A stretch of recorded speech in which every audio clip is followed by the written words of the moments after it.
ज्योतिष शास्त्र के अनुसार एक साल में 3 या उससे अधिक ग्रहण शुभ नहीं माने जाते हैं। बताया जाता है कि अगर ऐसा होता है तो प्राकृतिक आपदाएं और सत्ता परिवर्तन देखने को मिलता है। ग्रहण से देश में रहने वाले लोगों को नुकसान होता है, बीमारियां बढ़ती है, देश की आर्थिक स्थिति में उतार चढ़ाव आते हैं। हमारे ऋषि मुनियों को ग्रह नक्षत्रों की इस घटना का ज्ञान बहुत पहले से ही हो जाता था। महर्षि अत्रि ग्रहण के ज्ञान को देने वाले प्रथम आचार्य माने गए हैं। ऋग्वेद के एक मंत्र में यह चमत्कारी वर्णन मिलता है कि हे सूर्य, असुर राहु ने आप पर आक्रमण करके अंधकार से आपको विद्ध यानी ढक दिया है। उससे मनुष्य आपके रूप को पूर्ण रूप से दर्शन नहीं कर पाते हैं और हतप्रत हो गए हैं। तब महर्षि अत्रि ने अपने अर्जित ज्ञान की सामर्थ्य से छाया का दूरीकरण करके सूर्य देव का उद्धार किया था। मत्स्य पुराण के अनुसार सूर्य ग्रहण का संबंध राहु केतु और उनके द्वारा अमृत पीने की कथा से है। एक बार स्वरभानु नामक राक्षस अमृत पीने की लालसा से रूप बदल करके सूर्य और चंद्रमा के बीच में बैठ गया, लेकिन भगवान विष्णु जी ने उसे पहचान लिया। तब स्वरभानु अमृत पी चुका था और अमृत उसके गले तक आ गया था। तभी भगवान विष्णु ने अपने सुदर्शन चक्र से उस राक्षस का सिर धड़ से अलग कर दिया था, लेकिन यह राक्षस अमृत पी चुका था, इसलिए मर कर भी वह जीवित रहा। इसका सिर राहु कहलाया और धड़ को केतु कहते हैं। कथा के अनुसार उस दिन से जब भी सूर्य और चंद्रमा पास आते हैं तो राहु केतु के प्रभाव से उनको ग्रहण लग जाता है। महाभारत युद्ध की शुरुआत ग्रहण के समय आरंभ हुई थी, वहीं युद्ध के आखिरी दिन भी ग्रहण था। इसके साथ ही युद्ध के बीच में एक सूर्य ग्रहण और हुआ। इस तरह 3 ग्रहण होने से महाभारत का भीषण युद्ध हुआ था। महाभारत में अर्जुन ने प्रतिज्ञा ली थी कि वो सूर्यास्त के पहले जयद्रथ को मार देगा, वरना खुद अग्नि समाधि ले लेंगे। कौरवों जयद्रथ को बचाने के लिए सुरक्षा का घेरा बना लिया था, लेकिन उस दिन सूर्य ग्रहण होने की वजह से अंधेरा छा गया। तभी जयद्रथ अर्जुन के सामने यह कहते हुए आ गए कि सूर्यास्त हो गया है, अब अग्नि समाधि ले लो।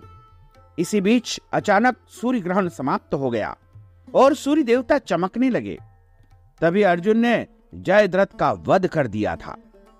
वैज्ञानिकों के अनुसार सूर्य ग्रहण एक खगोलीय घटना है। जब चंद्रमा घूमते घूमते सूर्य और पृथ्वी के बीच आ जाते हैं तो सूर्य की चमकती रोशनी चंद्रमा के कारण दिखाई नहीं पड़ती है। चंद्रमा के कारण सूर्य पूर्ण या आंशिक रूप से ढकने लगता है और इसी को सूर्य ग्रहण की अवस्था माना जाता है। हमारे पंचांगों में कार्तिक मास के कृष्ण पक्ष की सोमवती अमावस्या का आरंभ 12 नवंबर 2023 को दोपहर 2:44 से हो चुका है, जो कि अगले दिन यानी 13 नवंबर 2023 को दोपहर 2:56 पर अमावस्या तिथि समाप्त हो जाएगी। इस प्रकार सूर्योदय व्यापिनी जो अमावस्या है, सोमवती अमावस्या है, वो 13 नवंबर 2023 सोमवार के दिन ही है। इसी दिन सभी माताओं बहनों को तुलसी जी की परिक्रमा करके फेरी लगाना चाहिए और पीपल वृक्ष की परिक्रमा करके फेरी लगाना चाहिए। कार्तिक माह में सूर्योदय से पूर्व स्नान करने का भी विधान है। इस साल की यह आखिरी सोमवती अमावस्या है। सभी भक्तजनों और माताओं बहनों को व्रत रखना है, स्नान दान करना है और इस दिन अभिजीत मुहूर्त का जो समय है वो दोपहर 11:44 से लेकर के 12:27 तक रहेगा।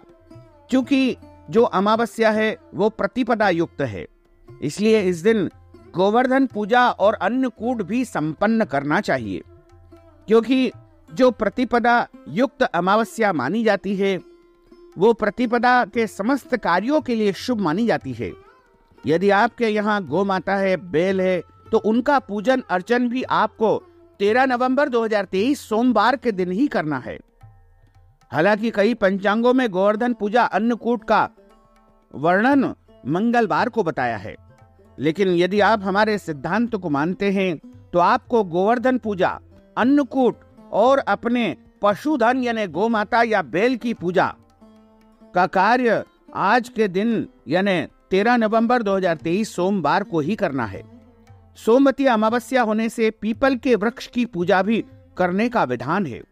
सोमवती अमावस्या के दिन पीपल के पेड़ में गंगा जल अर्पण करना चाहिए। इसके बाद कच्चे सूत से 108 बार परिक्रमा करके उसको पीपल के पेड़ पर लपेटा जाता है। इस उपाय को करने से पति की दीर्घायु प्राप्त होती है और जीवन में, परिवार में मंगल ही मंगल होता है। घर में सुख, शांति, समृद्धि की स्थिति निर्मित होती है।